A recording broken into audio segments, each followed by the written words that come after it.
like to welcome you all also to the Faculty of Law. Many of you would know that behind us is the new wing. It's the Indigenous wing of the law school. And it's a great reminder of where we are. It's a great reminder of the history of these lands and that we are here on the lands of the Lekwungen, Songhees, and Esquimalt peoples. And also, it's a great reminder of the historical ties of Lekwungen and Wasanich peoples, the historical ties to these lands. So I want to begin with that and encourage you, if you haven't already done so. So most of you would have come through the lobby and sort of seen a little bit of the new wing, but it's really a spectacular, spectacular display and tribute to Indigenous architecture as well. And so please take some time, if you haven't already, to take a walk through the building after the session. So back to CAPI and CSRS and CFGS. Again, we're coming together. We do this not as often as I'd like, so I hope we will be able to take some inspiration. Research centers are important players. They're not the big faculties, so you could think of us as kind of a middle power alliance. And we're working together to serve the public good. So with that, please enjoy the session, and I'll hand it over to Rachel for full introduction. Hello and welcome, everyone. I'm so pleased to see so many folks here today for our Harold Coward India Research Fellowship lecture. This fellowship recognizes the academic contributions of Professor Harold Coward, a prominent Canadian scholar of Hinduism, Fellow of the Royal Society of Canada, and founding director of the Centre for Studies in Religion and Society.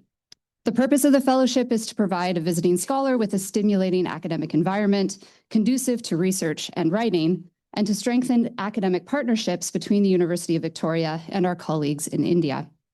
The fellowship also aims to enrich the scholarly communities housed at the CSRS, CFGS, and CAPI by providing each community with opportunities to engage with the visiting scholars' research.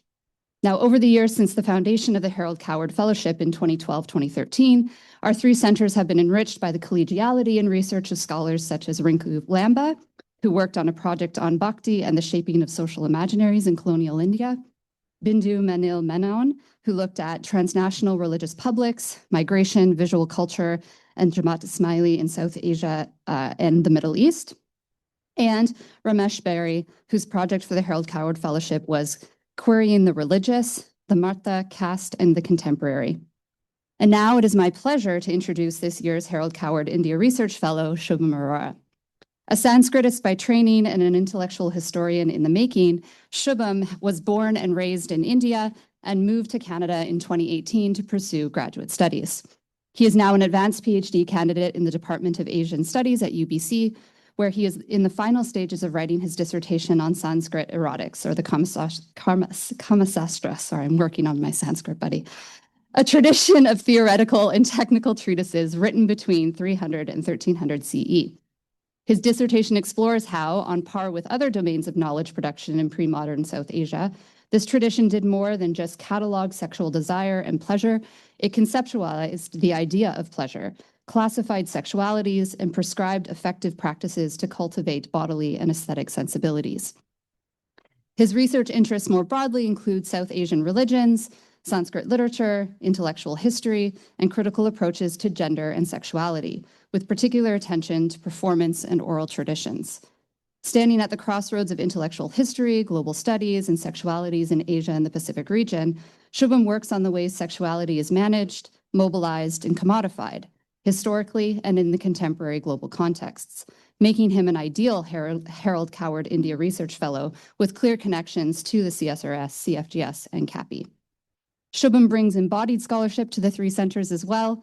Trained in Kathak, he also engages in embodied practice as a mode of scholarly inquiry and has performed beautiful renditions of Indian stories and texts in our coffee talk space. He can also be found, I am told, always happily, reading and translating Sanskrit poetry and yoga texts, whether on his own or in reading groups at the center. Our center communities have all been enriched by Shubham's presence this semester, and I'm pleased to be able to welcome him here today to share some of his excellent scholarship with all of you. So please join me in welcoming Shubham.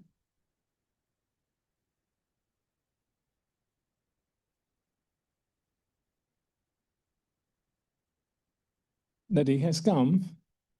I'm so surprised to see you at 10:30 in the morning for this obscure topic, as Victor said. Thank you so much, Victor. I really appreciate it. Rachel, thank you so much. You made me emotional.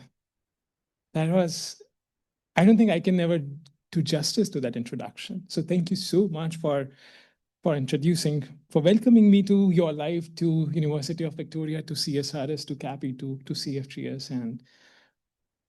And honestly, it's my honor to be here at the University of Victoria as the Harold Coward India Research Fellow. Sorry. Professor Harold Coward, I know you're not here, but I think you're on Zoom or you'll watch this later. This short message is for you. So when I told my mother last year that I received this Harold Coward India Research Fellowship and I'll be back in University of Victoria, this time jointly affiliated by 3 centers, and she was all excited.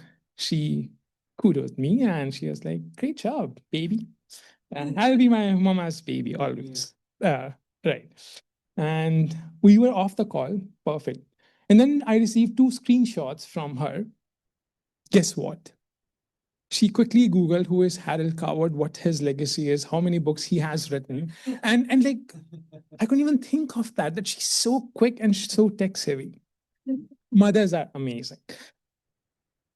Nothing to do with this topic. So I received another call immediately and she said, did you see my screenshots? I was like, yeah, I just saw your screenshots and thanks for sharing it with me. It was Wikipedia page, his department profile, it's CSRS's page. And she asked me, do you know what it means? I was like, yeah, I'm getting a fellowship there. And she said, it's not just a fellowship. It's a legacy you are going to be part of. See all his academic contribution. It's the legacy you are going to be part of. And it's not just only a fellowship, it's a responsibility, it's a commitment. So make sure you know this before you join that. And this day, I am standing here with all responsibility and commitment with me in my heart. Thanks, Mom, and thanks, Professor Harold Coward, that for the rest of my life, I'll be known with your name, through your name, as Harold Coward India Research Fellow. It's not just a title in my CV. It's going to be an honor that I'll cherish forever for my life. So thank you. With this, I also thank all the 3 centers, CSRS, CFGS, and CAPI, for inviting me and for their lovely teams, Rachel, Paul, Todd, Scott, Jessica, Victor, Noel, Katie, Cynthia, Jody, Oliver, who even didn't know me back then, but they were so enthusiastic to have me here. That means a lot to me. So thank you so much. Thank you for making this lecture possible. Now let's talk the business. The affair. Sexual pleasure. Sexual pleasure and matters here. Awesome. Feel free to laugh if you want to laugh. Feel free to object if you want to object. It's just a flow that I'm walking you through. I'm taking you on this journey of sexual pleasure without actual sexual pleasure. So sexual pleasure, one of the most intimate, most private dimensions of human experience, of human existence. How it can be complete without telling a story. It's a clean story, trust me. I'm taking you back in 2018 before coming to Canada to pursue my PhD. I'm in India. I'm in Kurukshetra University, where I did my bachelor's in technology. I'm a computer science by engineer. What computer scientists know about pleasure? Hell, nothing. So I'm in Kurukshetra University's central library in philosophy and religion section, and I stumble across this senior renowned giant professor known in Indian scholarship. And he is at the University of Kurukshetra University in Sanskrit and Indology studies. We stumble across each other and namaste, namaste, and we started chatting. Just impromptu chatting, it's happened. And he was telling me about his work. He's asking me about my work. He's like, beto, sit down. And we sat on the floor in the library and we were chatting for 3 hours. Towards the end, around 2.5 hours, he asked me, what do you do? I just finished my master's in Buddhist studies, philosophy and comparative religions from Nalanda University. Nalanda, Rajgir. Yes, from that, Rajgir. So what are your future plans? Because master alone doesn't pay your bills. The career. I was like, I'm going to pursue my PhD in University of British Columbia. I'm going to Canada in 2018, August 2018. And he was like, that's amazing. He literally gave a pat on me because he knows that I'm doing Sanskrit literature. Then he asked me, curiosity, that what genre of Sanskrit literature are you going to study? In my all excitement, I said, Kāmasūtra, Sanskrit erotics. There was a certain discomfort I could see on his face, and there was a brief pause, an awkward silence. And he said, Kāmasūtra, Sanskrit erotics. What's there to study in that? I mean, if you want to take Sanskrit literature seriously, study ethics, study grammar, study philosophy. These are the subjects worth studying. What are you studying? You are like, going for what? My heart was like beating. I was like, why did I say anything? Any which way. I'm smiling, I'm nodding because I'm the obedient. I'm known for my obedience, trust me. And inside, my internal voice is screaming at me and it's saying, Shubham, sexual pleasure is the only subject worth studying. Study its grammar. Study the ethics of pleasure. Study the grammar of pleasure. Study the philosophy of pleasure, because these are the subjects worth studying, because these make you human. I smiled there, I left, and here I am. That's the day, and here you are, all excited to listen to this one obscure topic of sexual pleasure. It tells me so much about you too. Like as if you waited your entire life for this one lecture, and you'll be complete now. The climax. I can see laughter here. I can see some discomfort back in my past. And one of the major reasons for this range of reaction is that the conversations about the topic are never neutral. Some forms of talking about sexual pleasure exoticize it, some normalize it, some stigmatize it, or even some scandalize it. Let me ask you a very simple question, and it's not a rhetorical question. Feel free to answer. As I said in the beginning, just jump in. When you hear or when you read words like sexual pleasure, erotics, South Asia, or if I may add, Sanskrit, India, what comes to mind? Kāmasūtra. Anybody else? Tantra? Khajuraho. Orientalism. Edward Said is right here. You raise your hand? Okay. So yeah, most of like people here, you would think of the Kāmasūtra, Tantra, Tantric sex, the sculptures on Khajuraho. And this is the understanding we come up with. This is how we understand the Kāmasūtra. And it's understandable why, because in the global popular imagination, the Kāmasūtra has been exoticized as a specimen of ancient Indian erotica shaped by colonial era Orientalist fantasies, as you mentioned, Paul. Thank you. So Kāmasūtra, the Hindu art of love illustrated, a distillation of all that the East learned in centuries about love making. There are many wives in this country being Britain that time, who would be happier if their husbands had been brought up on some of the precepts of the Kāmasūtra. The second book, Kāmasūtra of Vatsyayana, the long suppressed Oriental manual on the art and techniques of love. And in addition to that, there are pop cultural interpretations, such as the emergence of Japanese Kāmasūtra manga in the late 20th century, which have since circulated internationally. And if you are in Amsterdam walking through the red light district, you might come across this Kāmasūtra Indian restaurant there, as I was in 2025. I have a regret. I didn't go in. I didn't see their menu. I didn't taste their food. I wanted to see what are they serving, but regrets are regrets. If you happen to be there in Amsterdam, do check out this restaurant. Please let me know so that I can add another slide or another picture here, and I'll give you credits. Moving on, the Kāmasūtra is frequently conflated with the physical practices of yoga as well as with Tantra, which is another deeply misunderstood school of thought in pre-modern South Asia. And the Kāmasūtra is repackaged as Tantric sex, sold in glossy self-help book, excessively ornamented with titillating paintings, photographs, and images of sculptures depicting intimate sexual position.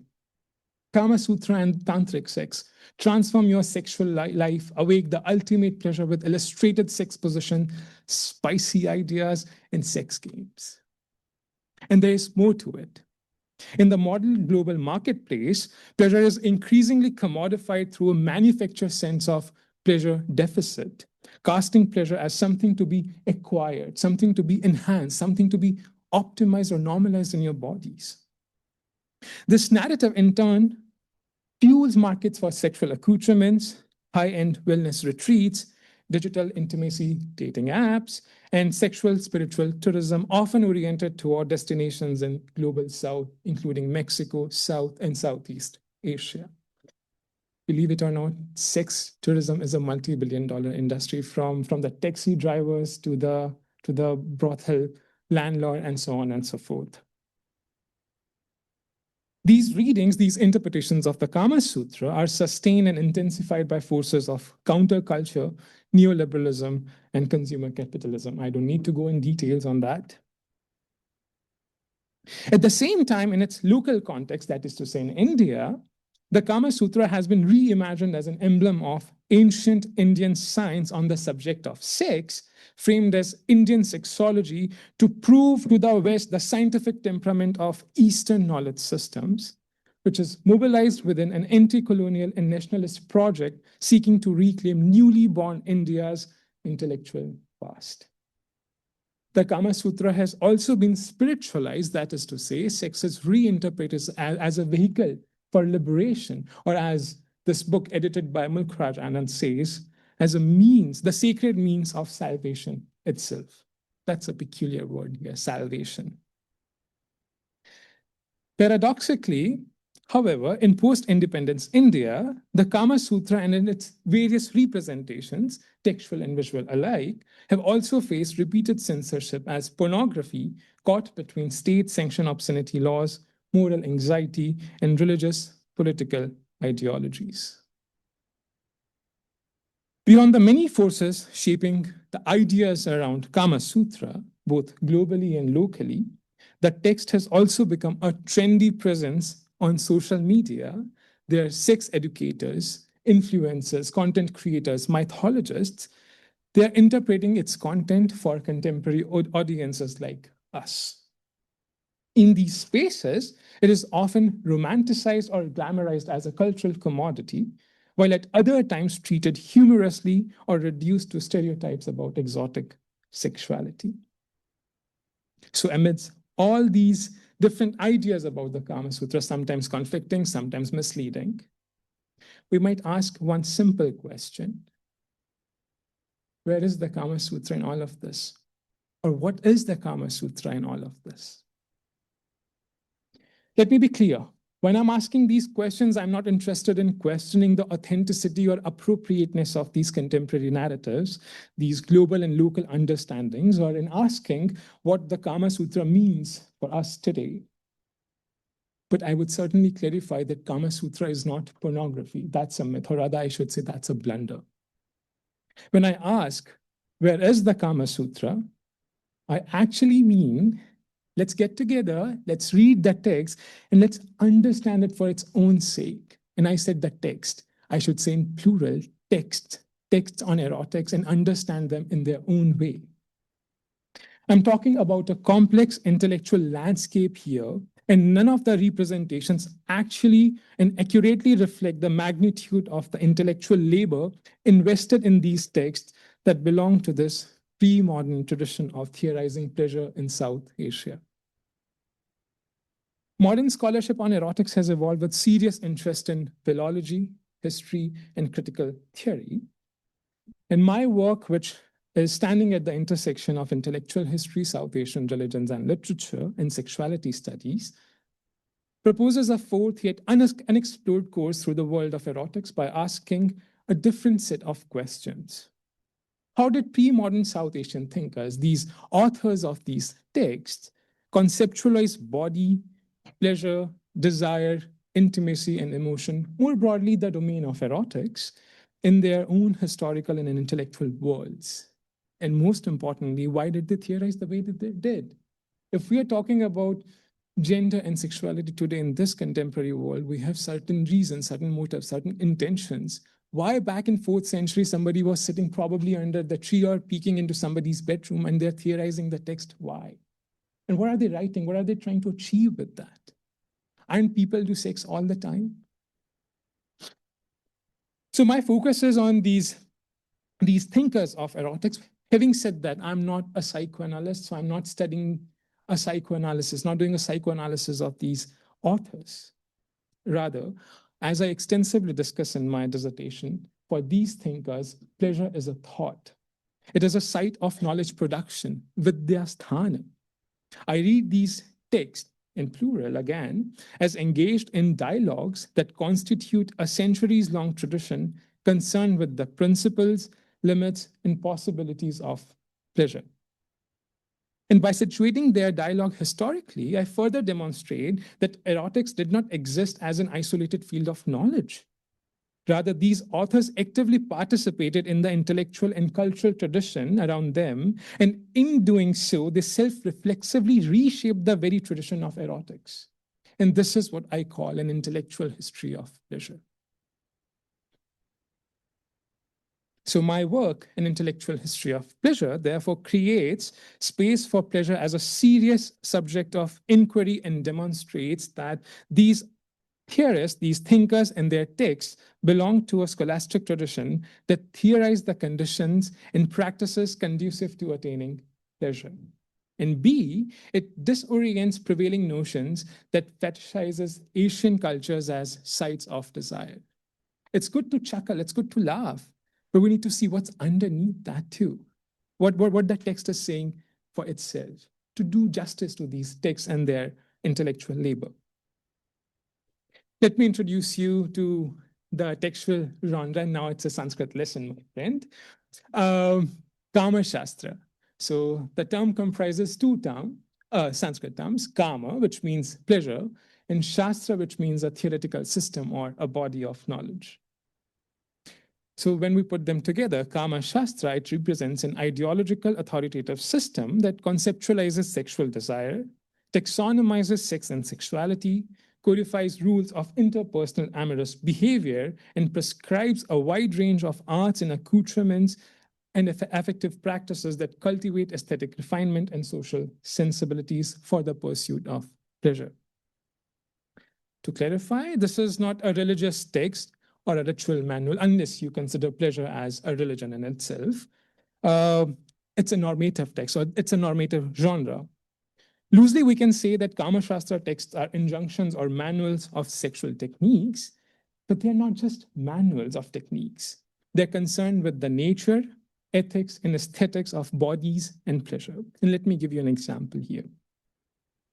For example, the Kāmasūtra defines Kama, which we just translated as pleasure, as the harmonious engagement of ears, skin, eyes, tongue, and nose with their respective sense objects, all regulated by the mind, which is itself connected to the self.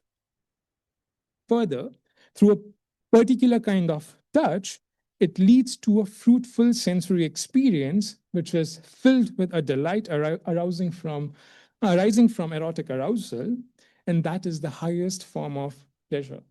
In our day-to-day language, we can say climax or orgasm. But again, Kama is not just sex. It's a model of how human senses, human faculties function. And to misread these texts as mere manuals of sex is to overlook an entire intellectual, philosophical tradition devoted to analyzing and theorizing human desire and sexuality. In making this argument here, standing in front of you, I also want to acknowledge that my intention is not to romanticize the intellectual labor that goes in these texts at the same time. I'm very careful of my positionality when I'm presenting them or advocating for them. In the pre-modern Sanskrit knowledge system, this tradition stood alongside other branches of intellectual pursuit, such as law, grammar, logic, politics, medicine, astrology, metaphysics, and you name it. The tradition of Sanskrit erotics spans an extraordinary length of time.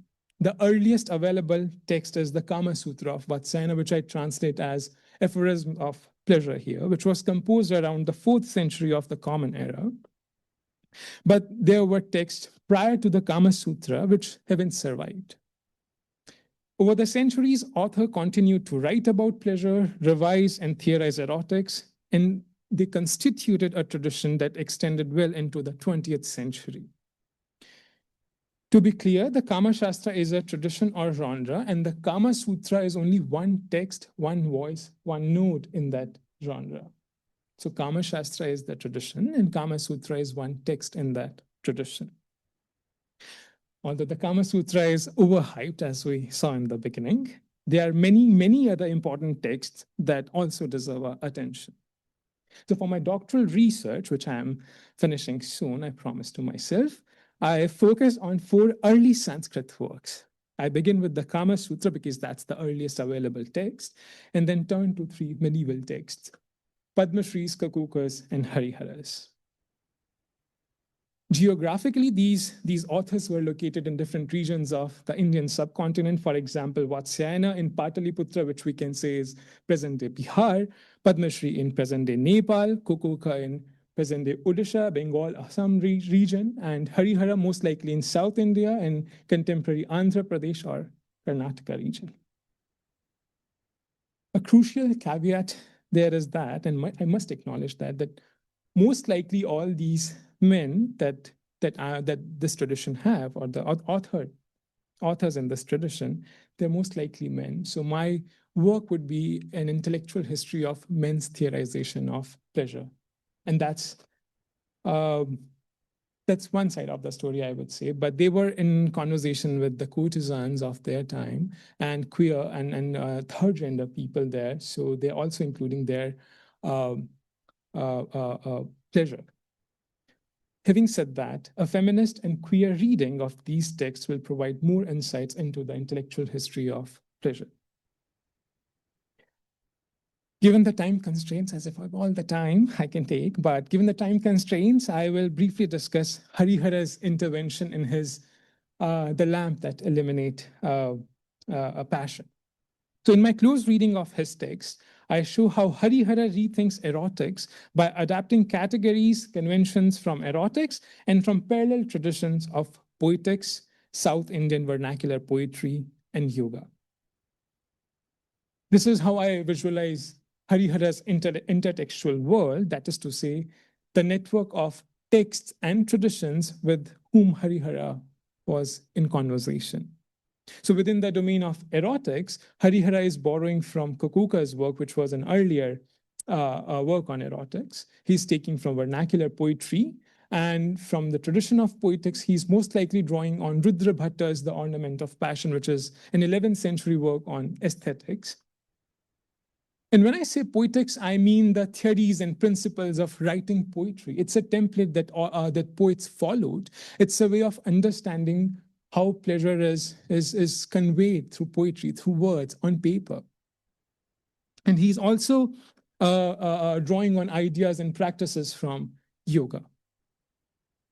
Harihara demonstrates his awareness of past ideas and his conscious reflection on what counts as new, or at least what newness ought to look like. He positioned himself as having something fresh to contribute to the discourse of erotic pleasure, as so many PhD students, candidates, they thrive to do. They have something fresh to say after the literature review on the discourse of erotics and its cultivation. Comparing it with earlier works reveal at least 2 main interventions. First, a poeticized expression of eroticism, and second, a rethinking of erotic bodies through yogic practices. The marriage of erotics and poetics mark a crucial turning point in the history of erotics in the early second millennium. To give you an example, Harihara uses a threefold classification of men's and women's performance from poetics in his text to define or to describe or prescribe behaviors during lovemaking. I really wish, Rachel, it was a performance and I could have shown you how these performances happened in poetry, in songs, and then how it's translating into erotics. So Harihara uses these poetic conventions to reimagine real-world pleasure. In other words, erotic sentiment shifts from the page, from the paper, to the bed. And this is what I called the poeticized expression of eroticism. And he's using three categories of female and three categories of male lovers: innocent, somewhat experienced and expert in female lovers, and gentle, playful, and bold in male lovers. Another form of cross-cultural interaction in his text occurs between erotics and yoga. The expansion of sexual postures to 84 makes his text stand out within the Sanskrit erotic tradition, for earlier texts listed far fewer. Particularly compelling are his choices of the number 84 and his use of the term bandha, which literally means lock or bind, to describe sexual postures. Both the number and the term are central in medieval yogic traditions and suggests his engagement with them.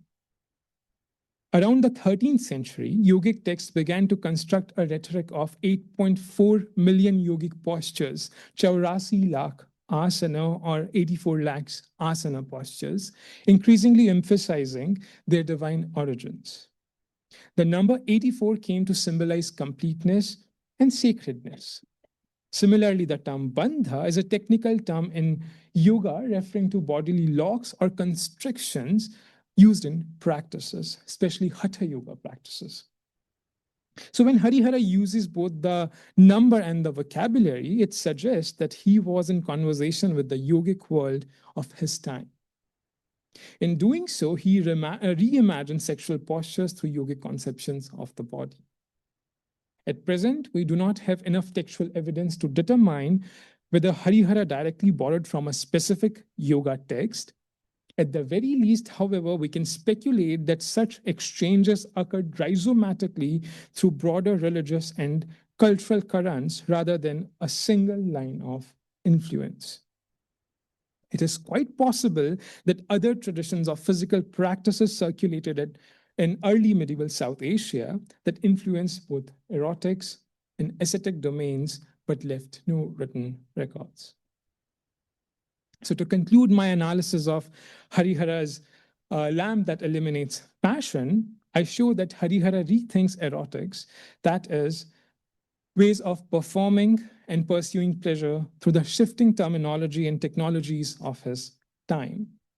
Perhaps he found the 3rd century Kāmasūtra, long seen as the authority on the topic, outdated, and thus turned to newer ideals and practices outside the domain of erotics. And it is precisely these intertextual exchanges, cross-domain dialogues, that constitute the very tradition of pre-modern erotics. Today, we know of more than 30 published Sanskrit works on erotics, many more than I could fit in this table. I'm sure you won't be able to see it. But beyond these, there is a far, far larger list of more than 100 unpublished manuscripts scattered across archives in India and Nepal, as well as beyond South Asia, which I compiled during my archival research. I struggle with this word. My archival research to better map the breadth and persistence of South Asian erotics. And these are only Sanskrit works. There is another long list of texts on erotics in other South Asian languages, in Persian and Arabic. If we were to add these works, which indeed is my goal for future scholarship, I hope you will get to read my monograph someday, the picture would become even more complex. So when I introduce myself, I say I make sex boring. This is what I do. That's how I make it boring. So when I say trust me, please trust me. And not to mention the world of pleasure extends beyond text into paintings, sculpture, and other form of material culture. All of this suggests that the intellectual history of pleasure is far richer and far less explored than we have so far imagined. And I leave you with this thought. और मैं अपनी वाणी को यहाँ विराम देता हूँ. I stop here and thank you. Thank you.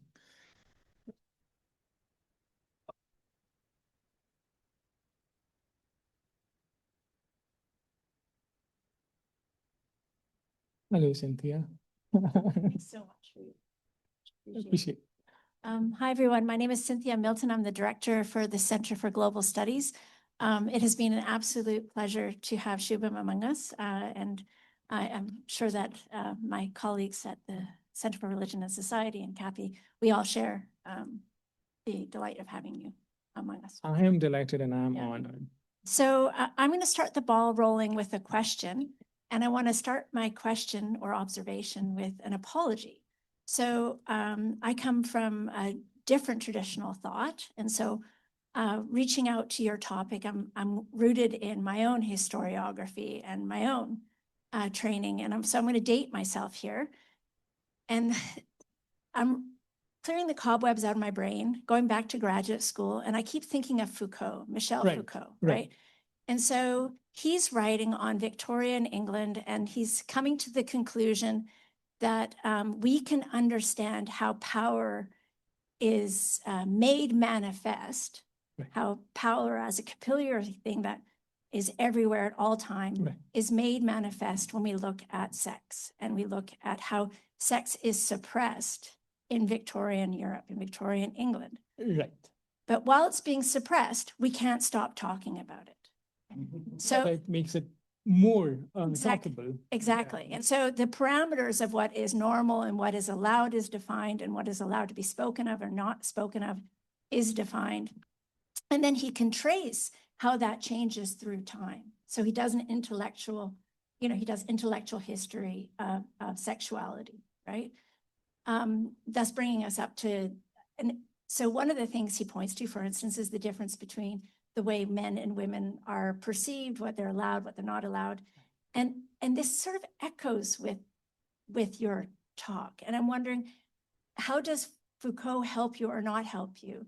How is what he's doing as a genealogy of sexuality echo or not echo with your intellectual history of Kāmasūtra from, say, the 4th century to the 15th century?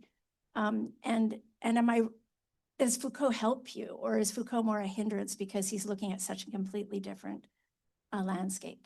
So thank you. Thank you, Cynthia. Fascinating questions, fascinating thoughts.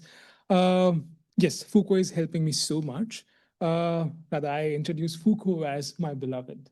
So not to mention I'm dedicating my dissertation to Foucault too. But so to answer your question, what I understand, like especially in volume 2 of the history of sexuality, there are 4 volumes. In second volume, he says that I'm interested in studying how he's basically doing an institutional history, how we experience sex and how different institutions, whether it's medicine, whether it's prison, whether it's school, whether it's hospital, how we came to understand sex, how we experience sex. So it's a history of experience, I would say, per se, or genealogy of experiences of experiencing sexuality, not intellectual history per se. That's my reading, and it could be a limited. And in my work, I would say, or in general, in study of sexuality, Foucault is a major point to land on because it gives us theoretical terminologies, those languages to think about, discourses, repression and suppression. And when I'm bringing this work out, it's basically in conversation in Foucault's history of experiencing sexuality in a way that we are moving away from Victorian era, and we are thinking what other diverse ways of thinking about sexuality were there, not just modern or early modern, but pre-modern.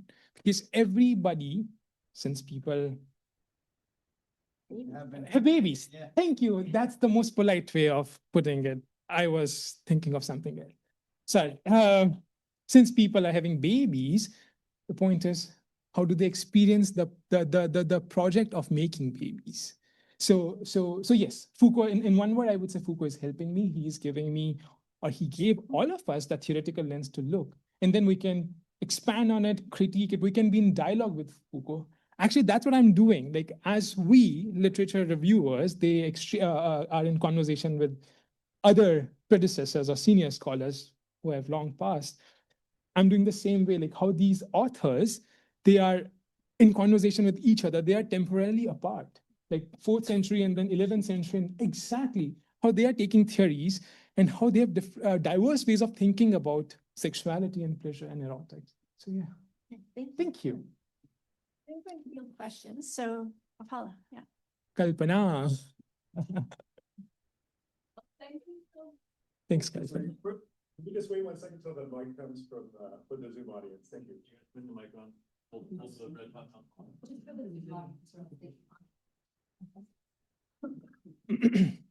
on. Thank you, Shubham, for your talk. It was really wonderful. Maybe this is not even a question, it's a critique, because this is so heavily male realm of understanding pleasure and sex. So, and also, like, if you go to your, the place where you define male and female as, yes. So is this the male interpretation of female lovers then, explicitly? Like, Yes. have you found innocent, somewhat experienced expert? Oh my God, it's like so problematic. Also, have you found any work at all done by women on this subject, or at least in your many manuscripts that you found, or any interpretation at all from a woman's perspective? Forget feminist perspective, I'm not even getting there. Is there a woman author, anybody that's working on this subject, and has anything of all this been challenged? Because this is so male dominant, heavy intellectualization of pleasure and sexuality, as I understand your talk. So I know. Thank you. And I acknowledge that. And thank you so much for being here. I love this author critic meet when they come and they read or comment. First of all, yes. I haven't come across any work or any manuscript or any text written by a woman. The thing is, the domain of knowledge production in South Asia, as you would know, it was mainly Brahmin men dominated, and women were not allowed to participate in that. Okay, allowed is again a problematic term, and scholars can challenge me, and I'm happy to be challenged on that. There might be some work which could be written by women, but they are taking pseudonyms. So we don't know that, because so far, if you are going by the grammar or the language, you would see saha vatsyayanaha. So the ending is telling you that they are men. So say it again. Okay. Yeah. So saha vatsyayana means he is Vatsyayana, or Vatsyayana is writing, and Vatsyayana is man. There's a reading, scholarly reading, where a scholar says Padma Shri could be a woman, because it's long ending Padma Shri, which is used for women. Even he is a man, right? Yeah. So no, I haven't come across any text written by a woman. That's why I'm saying that when men theorize innocence and somewhat experience and expertness of women, I question, and please help me, Cynthia, to make it more polite and politically correct. What do men know about women's behavior? So we need a feminist reading probably there, like how women would interpret it. And now, as you said, these are highly problematic terms. From our modern standard, they're absolutely problematic terms. But in 14th century, in 13th century, why Harihara was thinking in that way? What made him think? Right. And so how male and female lovers, they are expected to behave, whether it's in poetry, whether it's on theater, on stage, or page, or bed. Yeah, so I get your point, but no, I haven't come across any text. More questions Yeah, for you. please. So Pooja and then Paul. Pooja right now. Oh, thanks. I want to start by apologizing for I have an allergic thing going on in my throat. So if I lose my voice, but I just wanted to pick up on your earlier conversation with Cynthia and the discussion about Foucault. I'm really curious to know in what ways you're engaging with, because part of what I see in this work, you talked about how one of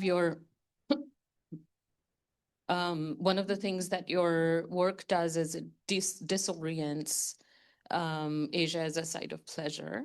I think it also has the potential of disorienting Asia as sort of the field where the theory comes from somewhere else and is applied to understand things in Asia, right? So there's definitely a lot of potential here for that. So in that context, I'm curious about, and I say this by first acknowledging that the intellectual debts we all owe Foucault, and certainly, so I want to acknowledge that, but also I'm curious about interpreting these texts via Foucault, like in what ways, because I think you're doing something that's much more than that.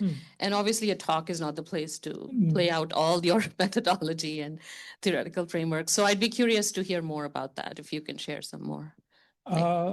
Foucault is completely a coffee talk. I would take you out on coffee and we'll chat about Foucault all day. But to answer your question quickly over here, as I said to Cynthia too, Foucault is giving us theoretical framework. We are getting these terminologies, these ideas from Foucault, how he studied Victorian era suppression of or experience of sexuality.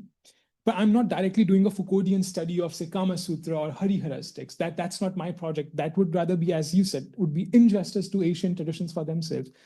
When I'm saying that I want to hear these voices on their own terms, that's fine. Like I'm listening to their grammar, their sentence structures, what the text is saying in their own context. But at the same time, in order to translate it for audience right now in academy, sometimes we use this word sexuality. The first question, is sexuality the right word? Maybe scholars, these authors, my bad. These authors never thought of sexuality as in gender. The gender is another term. Are we okay with using gender in work? Pleasure is another English term. My broader question or critique would be here, why we are speaking English? No, just don't take me wrong. Like, can language do justice?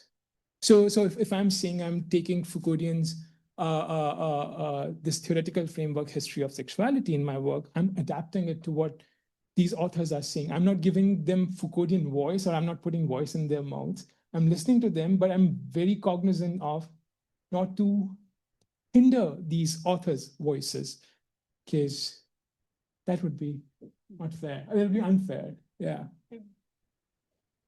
Thanks very much, Shubham. Thanks, I'm Paul. so happy to have you back with us this year.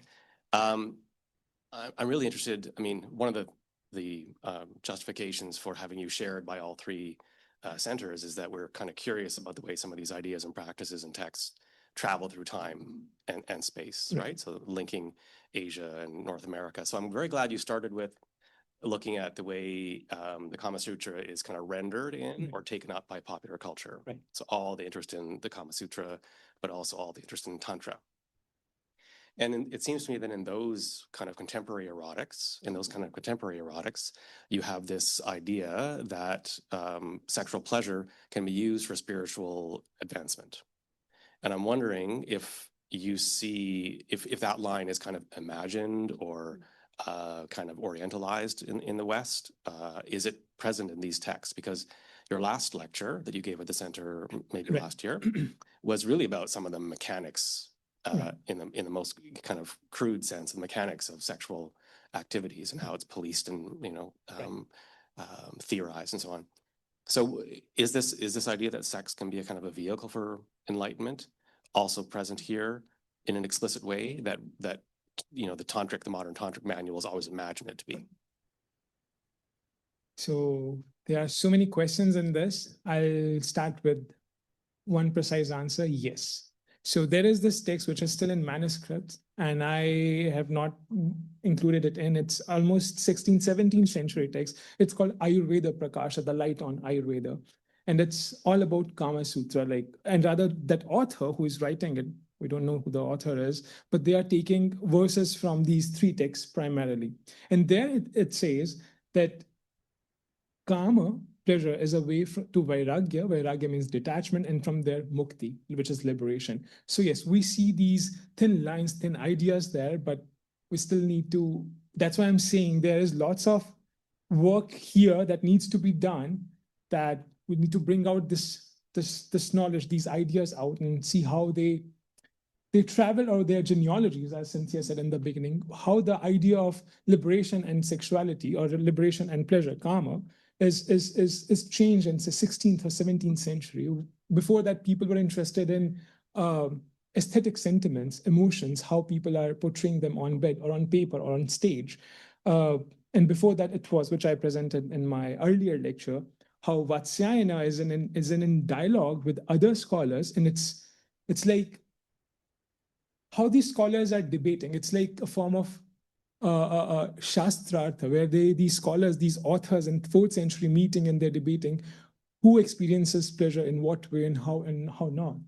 So yeah, there are so many ways to take this idea. But thanks for the question. I've seen 4 questions, and I think if I do this right, we can maybe get all 4 questions in. Right. Okay. So the gentleman in the, oh, sorry. We have 4 questions, 4 hands. So the gentleman in the front, and then the woman in the back, and then I'll find you in the middle, and then your hand here. Okay, great. That's the 4. My apologies to those. Nice and easy. Yeah. I think this, you have this, what's that? Right. 300 C. Right. Sorry. Then you have a millennium islands. Right. Right. And then suddenly you have maybe 100 or 200 years, again, an eruption. Right. On defining economics. Right. You have any views or explanation? Any explanation? Yes, I do have an explanation. The simplest explanation is the text didn't survive. The text, because of weather, because of climatic conditions, they didn't survive. The earliest available text in the 2nd millennium is Padma Shri's text, or Kakuka's. They're roughly around that time period. But that doesn't mean people were not writing about it. We get some snapshots or some references to earlier scholars whose work is not surviving, or whose work hasn't survived yet. So to answer your questions, the gap is there because we don't have any text, but does that mean people were not thinking for 1 millennium? Like now we have Kāmasūtra and will not think about it? That's unlikely. That's unreasonable for me, I would say. So yeah, it's more of a, as I said, we don't have enough textual evidence. Hi, Shubham. Thank you. That was wonderful. When you were reading these texts, compiling them, and then analyzing them, did you find anything that surprised you? That surprised me. I mean, all of it, not just me, my partner too. And it's like, wow, that's amazing. Where should I start? Okay, I'll give you one example, and then after this talk, we'll discuss more examples. In the 2nd book, Padma Shri's Everything an Urban Gentleman Needs to Know, and that's something I'm theorizing. In the last chapter, 38, there are 38 chapters, and in the last chapter, Padma Shri is saying that in order to get a son, to conceive a son, a couple should, if a couple is a Buddhist believer or follower, they should donate to monasteries and bhikshus, Buddhist monks. And if they are a Brahmin believer, like a Brahmin follower or Hindu, they should donate to Brahmins, and they should worship Shiva and Parvati, who are Hindu pantheon. And I was thinking this question, how this author is using sex, not just for pleasure. The telos is not pleasure anymore, it's procreation, because that's the last chapter. And there is this hidden motive is not the right word, but I don't have a better word right now. I would say further intentions to support the communities, to support the religious communities. How pleasure can be used and mobilized in that way, that's something I was fascinated about. And I know that's a boring example, but I was fascinated. I'm happy to discuss further. examples. Yeah, Hey, Francis. hi. Well, that was simply lovely. I was wondering, and you know where I'm coming from, I'm wondering about the role of the imagination Oh, yeah, in these texts. right. And as I say, you know where I'm coming from. I know where you're coming from. You imagine quite a lot. I can tell. So what's your question? The role of the imagination. Okay, so I'm on the right slide here. This idea of erotic arousal, which is abhimaniki in Sanskrit, it's how a man thinks of himself, how a man imagines himself, and how a woman imagines himself. So how masculine and feminine archetypes, they imagine himself when they come together in a private setting. So this erotic arousal is the key for imagination. The term rather is abhimaniki, sometimes it's sankalpa, which Shulman has also used, the idea of sankalpa, imagination. So there is, I mean, without these texts, I can say there's lots of imagination and fantasies that go in our head. We don't need texts for that. So imagination has a great role. Yes, sorry, yes. Thank you for a really wonderful lecture to give intellectual depth to such a complicated and misunderstood topic. Love to have you here, Catherine. It takes a lot of expertise to do that. But I was struck toward the end that you tantalized us with the idea of art and architecture being related.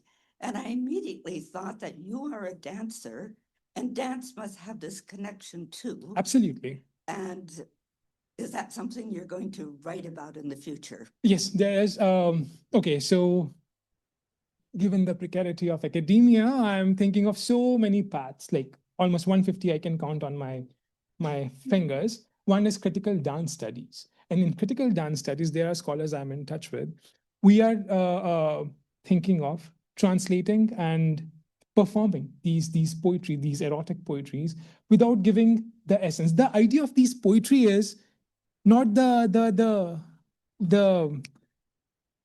explicitness. It's the subtlety.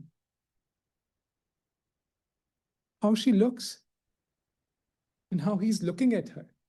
It's the joy that he's not touching her, she's not being touched by him, but the gaze is touched and they are in conversation. That's the subtlety we are thinking of translating. So Catherine, thank you so much for bringing that question. And probably my postdoc or my another fellowship with Rachel would be in critical dance studies here, where I'm translating these poetries and these poems and performing.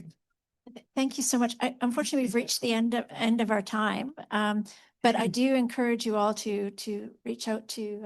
Oh, sorry. Yes. I got it. The next. Oh, great. Thank you. So, thank you.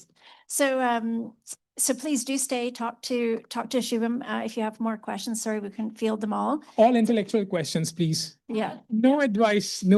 I'm no sex curator.